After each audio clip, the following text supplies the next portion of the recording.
Flipped classroom is a fairly modern classroom model proposed back in 1984. The method proposes students to review material at home and make their own considerations. Once in the classroom, the students can ask the teacher for further explanation and engage in broader discussion with the class to reach a collective understanding. In my experience, the flipped classroom method was quite beneficial because I learn from practice rather than from lectures, mainly because there is more activity from my side and thus more engaging.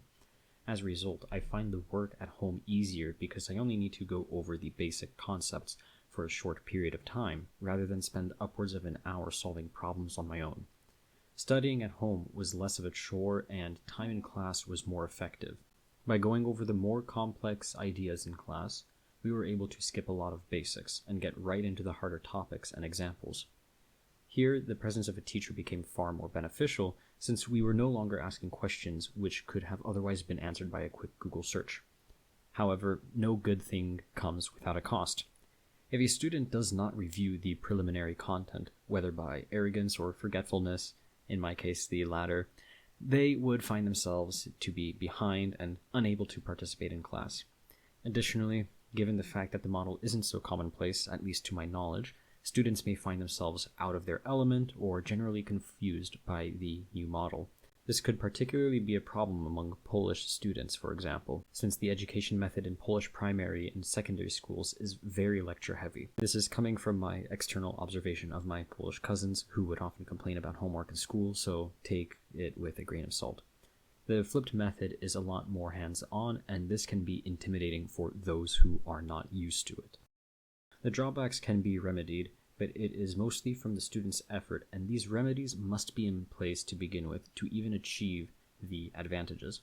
I feel it's a 50-50 as to whether a student benefits from the model or not. A student who is more sociable, or at least more comfortable making mistakes, humiliating themselves in front of their peers, this is the type of student who would have the courage to speak their ideas and demonstrate what they did or didn't learn from the preliminary review at home. Even if the student doesn't fully grasp the concept, they will learn at that moment by trial and error with the professor. In my case, I was the student who didn't put much effort at home studying, whether I was forgetting it or just wanted to speed through it, and maybe this was apparent to the professor, but I was still making my attempts at the whiteboard and I ended up doing all right. I hope.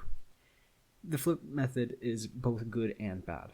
It mostly depends on the student, I feel, in terms of whether they are brave enough to make mistakes in front of the class. I definitely feel it is more stressful to solve a problem that the professor had not yet taught formally. If the student is not willing to be active during class, they risk not benefiting at all from the flipped model, but if they are active, they benefit from it greatly. The fact that this requires active participation from each student makes it both Achilles and his heel.